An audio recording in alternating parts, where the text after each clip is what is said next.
नमस्कार, मैं हूं विक्रांत और आप देख रहे हैं स्वराज भारत लाइव। अभी हम पटना के मंदिरी स्थित पप्पू यादव जी के जाप कार्यालय में मौजूद हैं और हम यहां बात करेंगे कुम्हरार विधानसभा के संभावित प्रत्याशी रंजन जी से।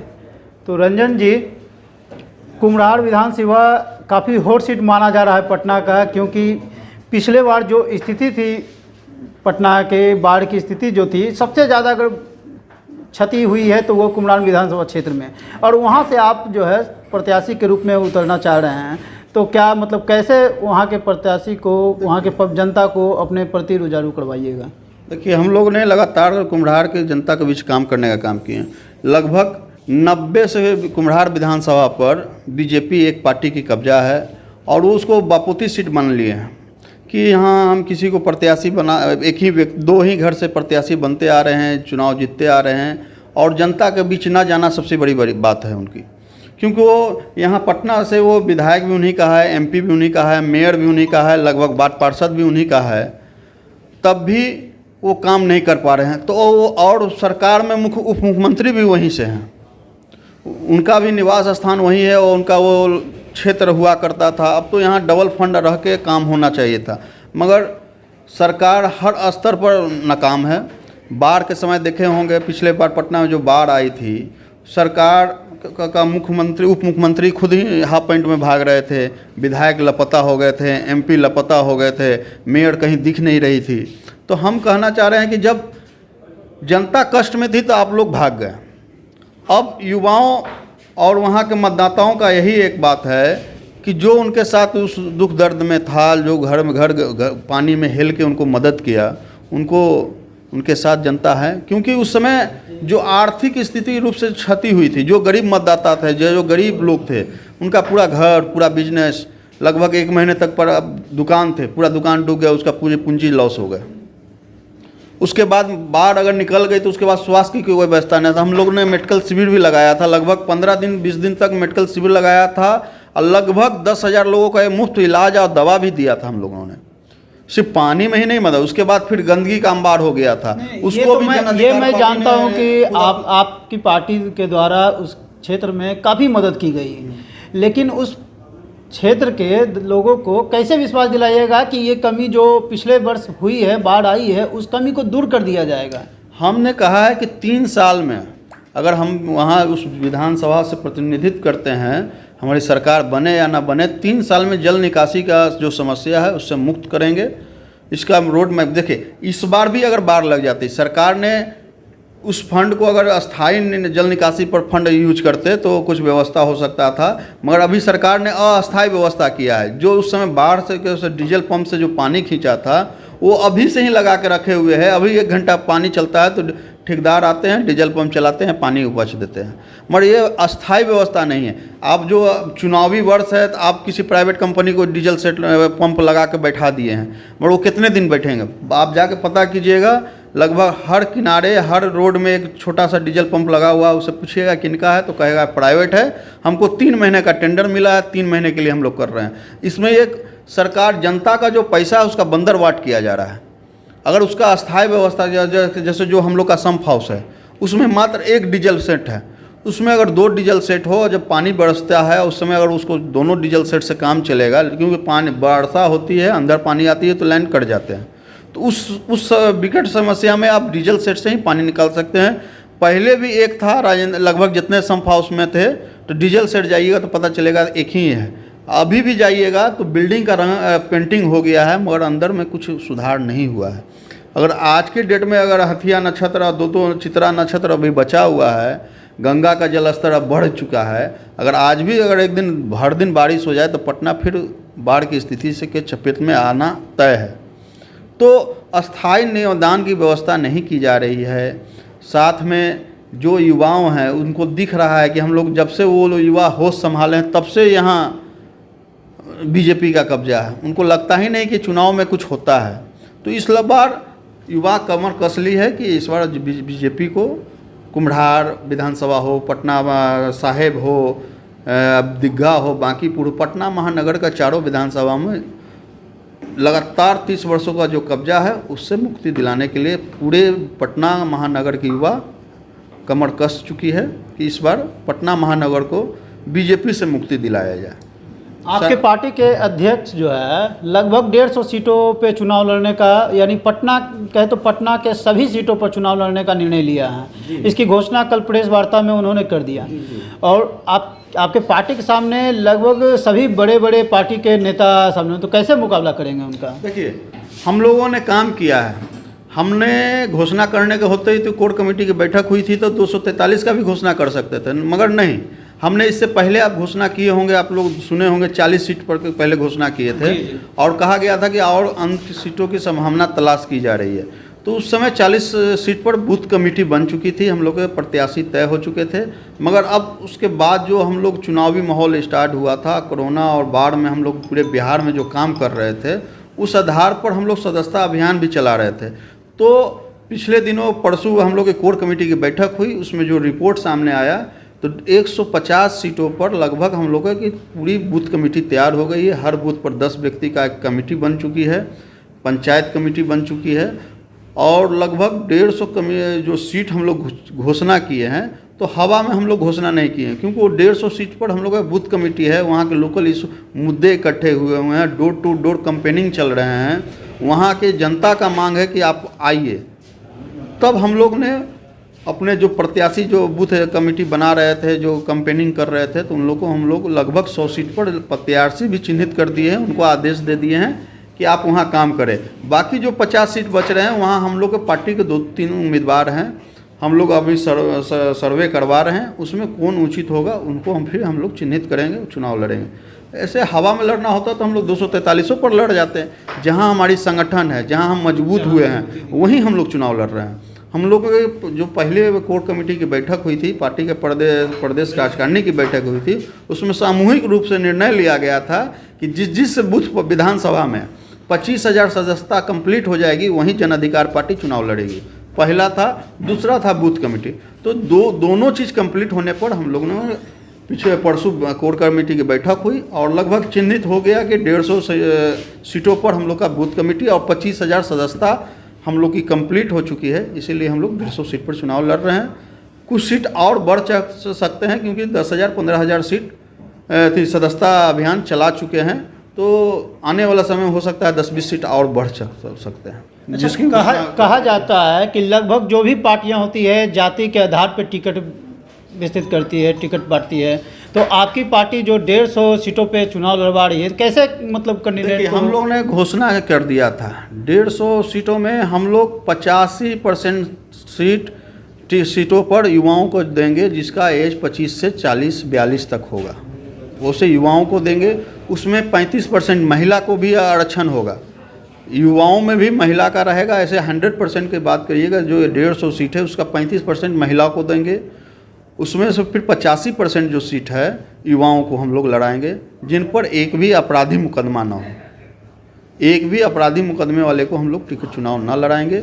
लगभग हम लोग चिन्हित कर लिए हैं, युवाओं के नाम पर हम लोग चुनाव जाएंगे, ना जाति ना पाति।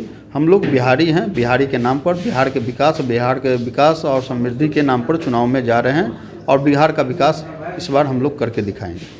आपकी पार्टी की सबसे बड़ी मुद्दा क्या है, मतलब जनता की सबसे बड़ी मतलब कौन सी एक ऐसी महत्वपूर्ण मुद्दा लेके जाइए? बिहार की बात कीजिएगा तो घोषणा पत्र हम लोग का 1-2 दिन में आने वाले है, तो आपको आ जाएगा। मगर मुख्य मुद्दा होगा बेरोजगारी, स्वास्थ्य, शिक्षा, ये 3 मुद्दे। ये मुद्दा तो सब पार्टी लेके चलती है। सब मुद्दा लेके चलती है, मगर हम उसका प्रिंट आउट देंगे 3 वर्षों में। जैसे बेरोजगारी जो है बिहार का, वो ख़त्म करेंगे।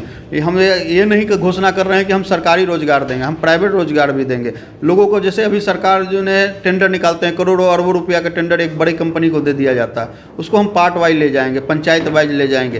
पंचायत का टेंडर है, पंचायत में ही निकलेगा और वहीं का लोग जो बेरोजगार होंगे, जो ग्रेजुएशन कर चुके होंगे, जिनका आचरण प्रमाण पत्र सही होगा, उनको डायरेक्ट उसको हम ठेकेदारी देंगे कि भाई आप 5 लाख का ठेकेदारी है, आप खुद करो और अपना जीवन जीने का सहारा ढूंढो। उसी तरह आप राजगीर से लेके बोध गया या केसरिया तक चले जाइए, एक हमारे लगभग 28 कंट्री का लोग आते हैं। गया में मोच का है, समझिए पिंडदान होती है, और बौद्ध मंदिर है, बहुत लोग घूमने आते हैं। मगर वहाँ जाइएगा तो वहाँ आप खुद बिहार के लोग भी जाएंगे तो अपने परिवार के साथ एक रात वहाँ गुजारने का माहौल नहीं है। उस माहौल को हम लोग परिवर्तन करेंगे, उससे भी युवाओं को रोजगार मिलेगा।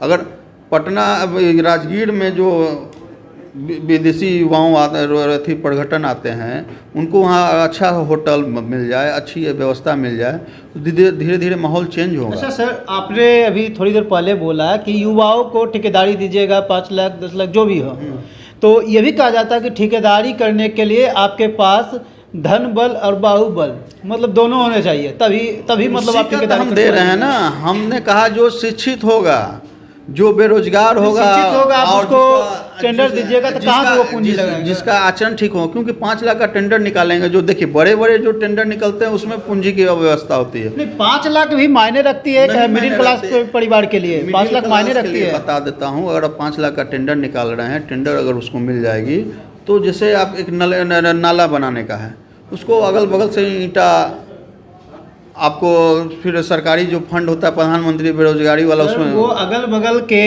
जो भी मतलब ईटा वाले बालू वाले होंगे, तभी उनकी सहायता कर पाएंगे, उनको उधार देंगे जब उनके पास से पहले वो लेन देन किए करेंगे, उनका क्रेडिट अच्छा रहेगा। क्रेडिट उसको जब देख रहा है 5 लाख का टेंडर देंगे, तो उसको क्रेडिट भी तो सरकार देगी। हम देखेंगे कि अगर उसे दिन निर्धन है और काम गरीब आदमी सही कर रहे हैं, तो उसको एडवांस भी तो उसमें होता है। जब आप छोटे स्तर पर ठेकेदारी निकालिएगा, तो उसका बहुत माध्यम होता है, उसका अपने उस समय देखा जाएगा, वहाँ से वीडियो से बात किया जाएगा, एडवांस भी टेंडर का कुछ पैसा मिलता है, 20% मिलता है। 20% मिला, काम करते जाएगा, 10% काम करेगा, फिर उसका बिल बन जाएगा। सरकार अगर चाहेगी तो छोटे छोटे नए ठेकेदारों को अगर प्रोत्साहन करना चाहेगी तो बहुत नीति है, वो बैठ के हम लोग आएंगे तो हम लोग तय कर लेंगे। आपकी पार्टी इस चीज़ को मतलब हम जमीन पर उतारेंगे, जो वहाँ समस्या होगी उसमें कुछ नियम कानून में चेंजेज लाना होगा तो लाएंगे। जब हम युवाओं को आगे ला रहे हैं तो उसके लिए तो कुछ प्रावधान देना ही होगा, जो उस समय व्यवस्था होगी उसको वीडियो सीओ से मिलकर हम उसमें रास्ता निकाला जाएगा। सर देखिए, इच्छा शक्ति अगर आप वर्तमान सरकार को अगर इच्छा शक्ति होती तो ये बुरा हाल नहीं होता। ये वर्तमान सरकार ने क्या किया 15 साल में? नर्स की बहाली कॉन्ट्रैक्ट बेसिस, टीचर की बहाली कॉन्ट्रैक्ट बेसिस, ठेकेदार की बहाली कॉन्ट्रैक्ट बेसिस, डॉक्टर की बहाली, कोई भी एक ऐसा बहाली बता दीजिए जो कॉन्ट्रैक्ट बेसिस ना हो। ये अभी वर्तमान सरकार करती क्या है? 4 साल आशा कार्यकर्ता को मारती है, जब चुनावी वर्ष आते हैं तो 500 रुपया 1000 रुपया उसको बढ़ा देते हैं। जो एवॉर्ड पर टीचर है 4 साल आते हैं, यही पटना के सड़कों पर लाठी खा खा कर जाते हैं। जिस तरह हमारी माँ और बहनों को बुरी तरह ये सरकार पीटती है, और उसके बाद उसी को 4 साल जब लास्ट सब चुनावी वर्ष आता है तो 500 रुपया 1000 रुपया बढ़ा कर उनका वोट लेने का काम करती है। सरकार अगर चाहती पप्पू यादव कहा जाता है कि छात्रों के प्रति काफ़ी ध्यान देते हैं, युवाओं के प्रति काफ़ी ध्यान देते हैं, तो लेकिन ये बताइए कि बिहार की शिक्षा व्यवस्था से हर कोई वाकिफ़ है कि आज बिहार की शिक्षा व्यवस्था उजड़ गई है, मतलब बिहार में कोई शिक्षा व्यवस्था बची ही नहीं है। स्टूडेंट हो चाहे टीचर हो, कुछ दिन पहले भी मेडिकल के दंत चिकित्सक लोग आए हुए थे, वो डिग्री लेके घूम रहे, लेकिन उनके लिए ना तो नौकरी है।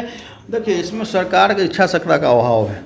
जो आप GMM और एथी वाली बात, नर्स वाली बात कर रहे हैं जी, सरकार के प्रधान थे, दोनों को लिया जाता था, 9,000 का उसका वैकेंसी पूरा हो जाता।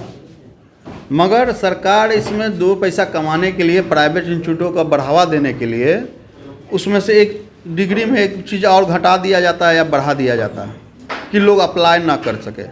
उसके खिलाफ हम लोग मंत्री जी को भी लिखा था, मंत्री जी से बात भी हुई है। हमारे नेताजी ने जाके खुद माननीय पांडे से मिल के आग्रह किया है कि जिम्मेदार लोगों का बहाली में फिर से नियुक्ति निकाला जाए और उनको इंक्लूड किया जाए। प्रयास कर रहे हैं, सरकार मान गई तो ठीक है, नहीं तो हम लोग की सरकार आएगी तो करेंगे। जहाँ तक शिक्षित बेरोजगारों और शिक्षा की व्यवस्था है, तो पूरे सरकार ने वह टीचर पर बना लिया है। आप ही बताइए, आप अपने चैनल में हैं, आप काम कर रहे हैं, आपके साथ ही एक और काम कर रहे हैं, वो पुराने हैं तो उनको मिलेगा 20,000 तनख्वाह, आपको मिलेगा 10,000 तनख्वाह, तो आप काम कैसे कीजिएगा? मन से मजबूरी है। तो बिहार सरकार ने ये किया है, जो पुराने टीचर हैं उनको 40,000 तनख्वाह मिलते हैं।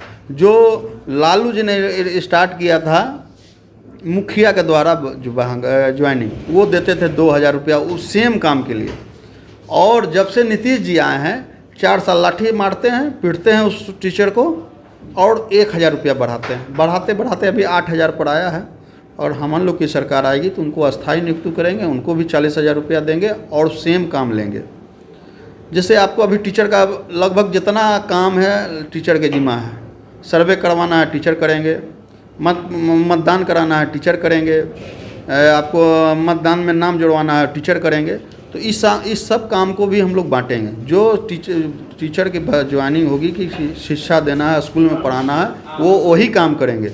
जो सर्वे का काम है, शिक्षित बेरोजगार बहुत से हैं बिहार में, उनको हम लोग सिलेक्शन करेंगे, उनसे काम करवाएंगे, उनको भी एक रोज़गार मिल जाएगा, उनको भी जीने का एक सहारा मिल जाएगा।